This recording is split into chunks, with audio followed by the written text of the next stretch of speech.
বিসমিল্লাহির রহমানির রহিম। Hello everyone, আসসালামু আলাইকুম। সবাইকে আরও একবার ভিলেজ লাইফস্টাইলে ওয়েলকাম করছি। কেমন আছেন আপনারা সবাই? নিশ্চয়ই ভালো আছেন। আমরাও আলহামদুলিল্লাহ ভালো আছি। এটা হচ্ছে আমার গ্রামের লাস্ট ভিডিও। এটার পরে হচ্ছে আপনারা ঢাকার ভিডিও পাবেন। তো আজকে হচ্ছে আমার শ্বশুরবাড়িতে যাচ্ছি। তো শ্বশুরবাড়ি থেকে বাপের বাড়িতে গিয়ে তারপর আবার ঢাকাতে ব্যাক এসেছি। তো সব কিছু রয়েছে আজকের ভিডিওতে। আশা করছি পুরো ভিডিও আপনাদের ভালো লাগবে। অবশ্যই প্লিজ একটি লাইক দিয়ে ভিডিওটা কন্টিনিউ করবেন। আপনার ছোট্ট একটি লাইক আমাকে নতুন একটি দিনের ভিডিও মেক করার উৎসাহ যোগায়।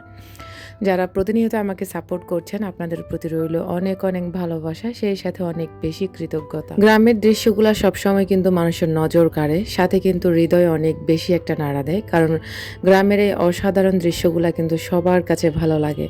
আর এই জায়গাটা এত সুন্দর, বা এই জায়গাতে অনেক বেশি ছেলেপেলে আড্ডা দেয়, অনেকে অনেক জায়গা থেকে এসে ভিডিও করে। তো আমিও এই জায়গাটাকে একটু ভিডিও করে নিলাম আমার শ্বশুরবাড়িতে যেতে আর কি। তবে দূরে না, আমাদের এলাকাতেই এই জায়গাটা। তো যেতে যেতে আপনাদের সাথে কথা বলি। আপনারা গত ভিডিওগুলোতে কেউ সাড়া দিয়েছেন, কেউ বা দেননি। কারো কাছে ভালো লেগেছে বা কারো কাছে খারাপ লেগেছে। তবে আমি বলবো গ্রামের প্রতিটা ভিডিও কিন্তু আমার কাছে ভীষণ ভালো লেগেছে, যার কারণে আমি শেয়ার করেছি। এখন চলে এসেছি আমার শ্বশুরবাড়ির বাজারে। এই বাজারের উপর দিয়ে হচ্ছে শ্বশুরবাড়িতে যাওয়া হয় আর কি। তো বাজারও এখন গ্রামে আসলে সব কিছুই শহর এলাকার মতোই হয়ে গেছে। তারপরেও হচ্ছে আসলে গ্রামে থাকার খুব ইচ্ছা, তবে আমার তো নসিব খারাপ, যার কারণে হচ্ছে চাইলেও আবার থাকাটা আমাদের পক্ষে সম্ভব না। তো পৃথিবীতে দেখলাম যে আমার চোখের দেখা যতগুলো শাশুড়ি ছিল, শাশুড়ি আছে, বা দেখি আমার বাপের বাড়িতে সবাই কিন্তু সবার ছেলে পেলে বউদেরকে নিয়ে, নাতি নাতনি নিয়ে অনেক বেশি হ্যাপি। তবে আমাদের কপালটা একটু ভিন্ন। আমরা কেন জানি শ্বশুরবাড়িতে আমাদের কখনোই থাকা হবে না, আর মনে হয় না এই জীবনে মনে হয় থাকা পড়বে না। এখন চলে এসেছি এই যে আমার শ্বশুর বাড়িতে। এটা শ্বশুর বাড়ি বলা যায়, আমার নিজের বাড়ি বলা যায়, আমার স্বামীর বাড়ি বলা যায়, সন্তানদের বাড়ি বলা যায়। তো আসলে কখনো অধিকার খাটাইনি, যার কারণে আজ ঘরহারা বাড়িহারা হয়ে আছি। যদি অধিকার খাটাতে পারতাম তাহলে নিশ্চয় আমি আমার ঘরে আমার বাচ্চাদেরকে নিয়ে অবশ্যই থাকতে পারতাম। আমার জীবনে কিন্তু অনেক লম্বা হিস্টোরি আছে, হয়তোবা কেউ জানে কেউ বা জানে না। তবে আমি বলবো অনলাইন প্ল্যাটফর্মের মানুষ খুব কম জানে। আমরা চার যা একজনও থাকি না, এটা হচ্ছে আমার রুম। সবার রুমটা ভালোই পরিবেশ করা হয়েছে বা কার্পেট বেছানো হয়েছে। এর আগে যে বাসার রুমটা দেখাইছি ওটা আমার সেজো দেবরের, ছোট দেবরের আর কি। তো ওরাও হচ্ছে চলে গেছে কিছুদিন আগে, ওদেরকেও হচ্ছে বের করে দেওয়া হয়েছে। আর এটা হচ্ছে আমার রুম। আমার রুমে দেখেন কোনো ধরনের কাগজ নেই।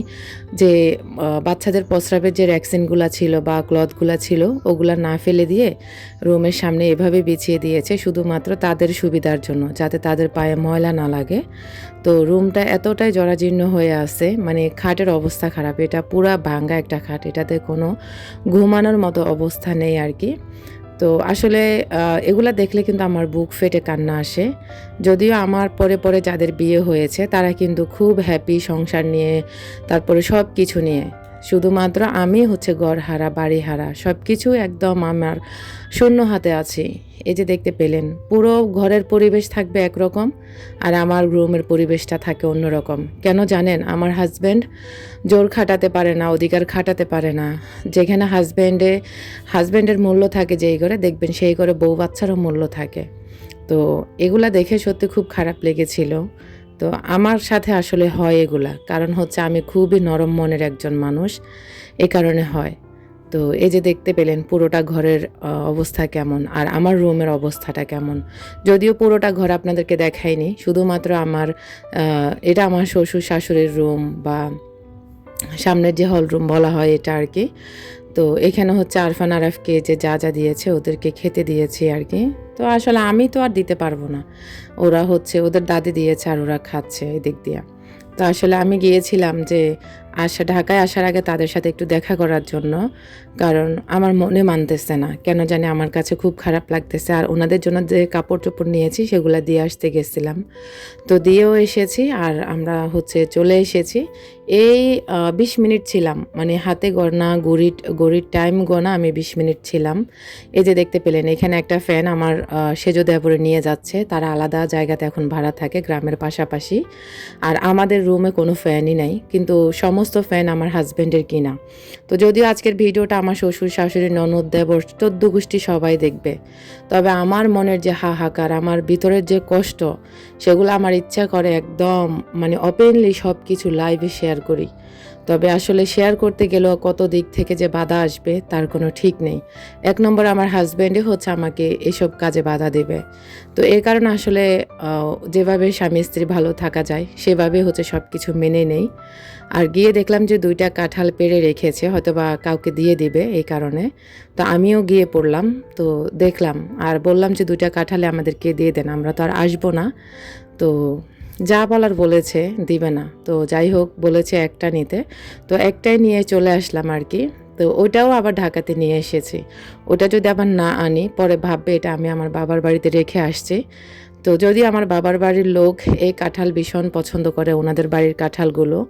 আর আজকের এই যে কাঁঠালটা দেখেছেন, ওইটা আমার ছোট ভাইয়ের বউ অনেক খেতে চেয়েছিল, মানে রাখতে চেয়েছিল।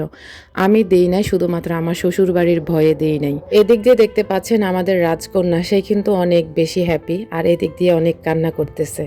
কোনো ফুপাতো ভাই মামাতো ভাইয়ের জন্য, মামাতো ভাই বোনের জন্য কান্না করে কিনা জানি না, তবে আমার ছেলেরা আমি অনেক কান্না করি আমাদের এই রাজকন্যার জন্য, আমাদের ছোট্ট পরিটার জন্য। প্লিজ সবাই মাশাআল্লাহ বলবেন। ওকে নিয়ে আমাদের সব কিছু, দিন দুনিয়া সব কিছু ও আগে থাকে আমাদের। ও হচ্ছে আমাদের কলিজা, জান পাখি, প্রাণ পাখি সব বলা যায়। কিন্তু আমার ছেলেদের কপালটা একদমই ভিন্ন। তাদের বাবার বাড়িতে, তাদের দাদার বাড়িতে তাদের কোনো অস্তিত্বই নেই। তাদের যে দাদা দাদি আছে তারা তাদের খবরও রাখে না। গ্রামে গেলে বাবা মার সাথে হচ্ছে দিন কাটায় আসি, নিজের পরিবারের সাথে যতদিন থাকা যায় নিজেকে ভালো রাখি, কোনো ধরনের কষ্ট মানে মনের ভিতরে আনি না। এখন আমাদের রাজকন্যা কিন্তু আমাদের জন্য অনেক কান্না করতেছে। তো আসার কয়েকদিন আগে থেকে মেয়েটা অনেক মিশেছে, অনেক আমাদেরকে আদর করেছে। তবে আমাদের পুরো কলিজাটা ওর ভিতরেই থাকে। তো আমার ছেলেদের কপালটা যদি এরকম ভালো হতো তাহলে এতদিন তারা বাইরে বাইরে থাকতে হতো না। প্রতিবারে কিন্তু কষ্ট নিয়ে গ্রাম থেকে ফিরে আসি, হয়তোবা কখনো কান্না লুকিয়ে রাখি, কখনো বা কেউ দেখতে পায়। অনেকে বাইরে থেকে ভাবে আমরা মনে হয় শখের বশে ঢাকাতে থাকি, কিন্তু না, আমরা পরিস্থিতির শিকারে ঢাকাতে আমাদেরকে থাকতে হচ্ছে। অনেক স্ট্রাগল করে, অনেক কষ্ট করে কিন্তু বাচ্চাদেরকে নিয়ে ঢাকাতে থাকি। আর আসার সময় বুকটা ফেটে যায় যে কেন যে বাচ্চাদেরকে নিয়ে ঢাকাতে পড়ে আছি, এটা শুধু আমরা আর আমাদের আল্লাহ জানে। তো এখন চলে এসেছি সোনাইমুড়িতে বাসের জন্য। যদিও আমার মনটা পড়ে আছে আমার বাবার বাড়িতে, শ্বশুর বাড়িতে, সব জায়গায়। শুধুমাত্র মনের ভিতরে একটাই প্রশ্ন থাকে যে আমাদের কপালটা কেন আল্লাহ এমন করলো। তো আমাদেরকে উপর থেকে সবাই সুখী দেখে, কিন্তু আসলে আমরা ততটা সুখী না। আমাদের ভিতরে আছে অনেক না বলা কষ্ট। হয়তো বা আমার আজকের ভিডিও শ্বশুরবাড়ির সবাই দেখবে, এটা নিয়ে যে কত পরিমাণ তুফান যাবে আমার উপর দিয়ে, কত পরিমাণ ঝড় যাবে, এটা শুধু আমি ছাড়া, আল্লাহ ছাড়া কেউ জানে না। তো যাই হোক, আমার হাজব্যান্ড আজকে এতটা বছর পরেও কিন্তু সে এখনও বুঝতে পারে নাই যে তার লাইফটা কোথায় যাচ্ছে, তার বাচ্চাদের লাইফ কোথায় যাচ্ছে। যাই হোক, সব কিছু আল্লাহর উপর ভরসা করে দিন পার করতেছি। এখন আমরা হচ্ছে সোনাইমুড়িতে আসার পরে দেখলাম যে কোনো বাস নেই, মানে এত যাত্রীর ভিড় ছিল। তো কখন বসে থাকবো আর কখনই বা বাসে উঠবো, কখনই বা ঢাকাতে এসে পৌঁছাবো। তো এখানে একটা হাইস যাচ্ছে অনেকগুলো যাত্রী নিয়ে, শুধু একটা না হাইস, অনেকগুলো হাইস আছে। তো যে অটোতে আসছি উনি হচ্ছে আমার কাকা, আপন কাকা। তা আমার কাকার অটোতে করে আমরা চলে এসেছি। তা আমার কাকাই হচ্ছে আমাদেরকে এই হাইসে উঠিয়ে দিয়েছিল। তা আমরা 3 সিট নিয়েছিলাম। 3 সিট হচ্ছে 2100 টাকা নিয়েছে। 2100 নেই না, 2000 টাকা দিয়েছি আমি, 2000 টাকাই রেখেছে। তবে গাড়িটাতে উঠে ভীষণ ভালো লেগেছিল। যদিও প্রথমে উঠতে আমার ভয় লেগেছিল, যেহেতু অনেকগুলো পুরুষ ছিল। তাছাড়া এভাবে হাইসে আমি কখনো এভাবে অচেনাভাবে উঠি নাই আর কি। এই প্রথম ঢাকাতে হচ্ছে হাইসে করে এসেছি। আর হাইসে কিন্তু এসি ছিল। মানে যাত্রাপথটা মাশাআল্লাহ ভীষণ ভালো কেটেছে আমাদের। তো কোনো বমি হয় নাই, কোনো ধরনের ক্লান্তি, অবসান কিছুই আসে নাই। তবে আমি যে বমির ওষুধ খাই, এ কারণে হচ্ছে, আমরা সবাই খাই বমির ওষুধ, এ কারণে হচ্ছে একটু ঘুমের ভাবটা ছিল। আর ঘুমাতে ঘুমাতে ঢাকাতে এসেছি। আর এদিক দিয়ে দেখলাম আরাফও ঘুমিয়ে পড়েছে। তা আমরা কিন্তু উঠার আগে একটু বাস দেখে গাড়ি ঘোড়া দেখলে আমার বমি চলে আসে। এ কারণে আমরা হচ্ছে পেয়ারা মাখা নিয়ে নিলাম। প্রতি প্যাকেট পেয়ারা নিয়েছিল 20 টাকা করে। তো 3 প্যাকেট নিয়ে সবাই মিলে খেলাম। আর এখন বাসে মানে বাস বলেন গাড়িতে বলেন উঠলে একটু মানে খারাপ লাগে। তো ওই যে আমি একা একা সব হ্যান্ডেল করতে হয়, এই টেনশনও হচ্ছে আমার অনেকটাই খারাপ লাগে আর কি। তো ওদেরকেও হচ্ছে হ্যান্ডেল করতে হয়, মানে সব কিছু দেখতে হয়। তো আবার ভয় লাগেনি আলহামদুলিল্লাহ, মাশাল্লাহ। যেহেতু নিজেদের এলাকার লোক বা কিংবা আমাদের ডিস্ট্রিক্টের লোক, এগুলো নোয়াখালীর সবাই, এ কারণে সত্যি কথা তেমন একটা ভয় লাগেনি। তবে দোয়া কালাম মনে মনে ঠিকই পড়েছি। তো সব জায়গাতে কিন্তু দোয়া কালাম পড়াটা অবশ্যই জরুরি। সব কিছুর মালিক হেফাজতকারী হচ্ছেন মহান আল্লাহ। এদিক দিয়ে আরফান কিন্তু ভীষণ একটা ঘুম দিয়েছে, আমিও অনেক ঘুমাইছি। তবে আবার হচ্ছে মাঝে মাঝে চোখ জুটে গেছে। তো তখন এই ফাঁকে দেখলাম যে পুরো গাড়ির সবাই ঘুমে মাতাল হয়ে আছে, মানে এতটাই ঘুমাচ্ছে সবাই। তবে গাড়ির ভিতরে যেহেতু এসি ছিল, খুব আরামও লাগছিল। তো এখন হচ্ছে আমরা একটু বলা যায় বিরতিতে নেমেছি। তো যেখানে নামাইছে এখানে আসলে খাবার যেমন সবজি পরোটা এগুলো কিছুই পাওয়া যায়নি। তো তারপরেও যেই জিনিসগুলো পেয়েছি, এখানে হচ্ছে একটা গাড়ির পাম্প, আর এখানে সমস্ত দেখলাম প্রাইভেট কার, তারপরে হাইস, মানে এখানেই। আর বাসের যে রেস্টুরেন্টগুলো বা হোটেলগুলো থাকে ওগুলা দেখলাম আলাদা। তো এখানে আসলে জায়গাটা ভালো লেগেছিল। তবে খাবারগুলোও অনেক বেশি টেস্টি ছিল। তবে এটাতে আমি এই প্রথম নেমেছি, আর কখনো আমাদের এখানে নামা হয়নি। তবে ভীষণ ভালো লেগেছে জায়গাটা।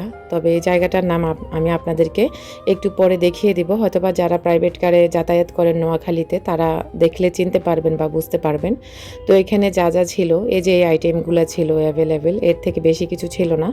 তবে জিনিসগুলো এত মজাদার ছিল, এত লোভনীয় ছিল, মানে এত মজার এত লোভনীয় মানে হবে জানলে কিন্তু আমি আরও বেশি করে নিতাম। তো এখানে যা যা ছিল আমরা কিন্তু এক পিস নিয়ে নিলাম, নিয়ে হচ্ছে গাড়িতে বসে খেয়েছি।